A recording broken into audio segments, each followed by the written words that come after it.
Hello guys, welcome to the Come Together Hub. My name's Nicola and I'm here with Richard today. Hiya. You've all probably seen him on our podcast. He also did a nice little real lives, real people, real stories for us about 6 months ago, which people loved hearing about. So Richard's been with us for a little while now. He's a valued member of our hub and we wanted to kind of do a little update maybe on how life's going, where you're at, because I know it's been a journey, hasn't it? Yeah, definitely. So last time we spoke to you, you told us all about kind of your background, your sectioning under mental health, what that experience was like for you. Yeah. How long now has that been since that time? I was discharged last July. Wow, okay. So about 14 months ago. Yeah. And in this last week, I've just been officially taken off the books from the recovery team.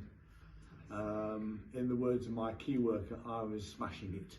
Smashing it. I love, that's what we want to hear. And although it sounds bragging, she said they'd never had someone who'd recovered, or that's what she said, bounce back was her word, so well.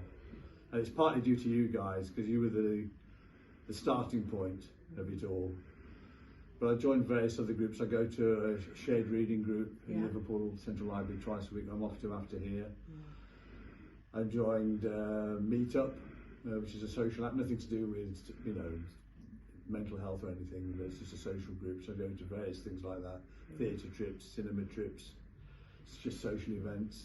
So when you say you've been signed off from the team, can I ask, like, what has to happen for that to happen? They have to be sure that you're reintegrated in the community and not likely to get mentally ill again. Yeah. I'm still on the board, I'm still getting psychotherapy every week, CBT, but basically they've signed off from the main team to my psychologist, who I go to every week. He's a bit scary. Is he the one who said he's a scouser? No, he was lovely. No, I won't have to say anything against him. He's just a bit. We love a scouser. The other one was very touchy-feely, like you guys are, you know, and give me a hug at the beginning and end of every session. This one doesn't. But no, it's fine. It's working out well. What do you think, like looking back over the last year, and you've been signed off from the team now, what do you think's been like the biggest help to get to that stage? I think just being able to take part in events again and socialise again. I mean, the retreat that we did was fantastic. That was the first break I'd had away from home for 6 years. Wow. And then to do the stand-up comedy, I mean, that was just amazing. Yeah. And that's given me a whole new, it's like giving me my confidence back. I didn't have full-blown panic attacks, but I had moments of doubt. I could do it, let's put it that way. Especially when I went to the club and saw a night, oh my God, I'm just going to go after the sound of my own feet, you know. They're not going to like it. But as soon as I was out there, and got the first laugh, I was there. Now I'm really into it and got 2 more dates coming up and hopefully going to the Edinburgh Fringe next year, which is just astonishing. Sorry. Come on, Richard, man. No, it's just amazing to be able to do that. I mean, I think I couldn't go into a small group not that long ago, and to be in front of a room of strangers and make them laugh.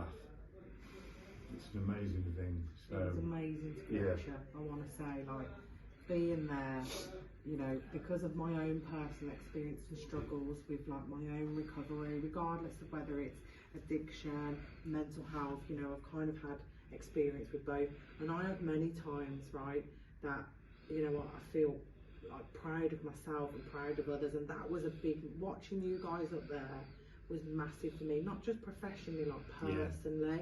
And I often get emotional talking about my own recovery, because what we realise is, I don't know about you, but I really felt hopeless at one point. Yeah, like it was useless and worthless. Yeah. And now, like sitting here, I feel like that emotion comes up when I realise, like, it's going to be okay. There is hope, and like my life, it may not look what I expected it to look like when I started on that journey, but if anything, it's kind of difference is a better difference than what I thought. It's also using my experience to break the stigma. I mean, I tell everybody about my mental health recovery. Got a big thumbs up to the Uber drivers.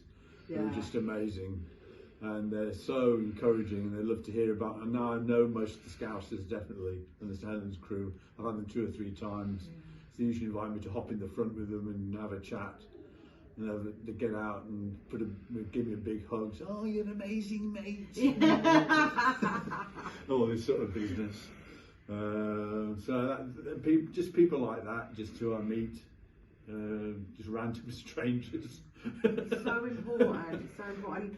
We know like this month is kind of National Recovery Month, so we're like looking into that a lot and what that means for people and like celebrating it. And like you said, it's the stigma, you know, that's attached to it. There's going to be loads of people watching at the moment, you know, who watch our videos that maybe isn't something that's out there in their lives, you know, nor does it have to be. I know for me, I made a choice for it to be a public thing, because I was once told that, you know, when we don't speak up loudly, people die silently, you know, and it's important for people to hear that we do recover. And also when you open up, then they tell you their story. Like driving the other day, and I told him my story, and his own daughter suffered from mental health and tried to commit suicide twice in reception, and said he'd never told anybody else, none of the other passengers before. You know, it's a private matter in the family, but he opened up to me because I'd opened up to him. And talking is just the main thing, really, and opening up and not being ashamed of it. There's no, I mean, 1 in 3 people get a mental health problem in their lifetimes. 1 in 2 get cancer. 1 in 3 get mental health. Those are the facts. Yeah.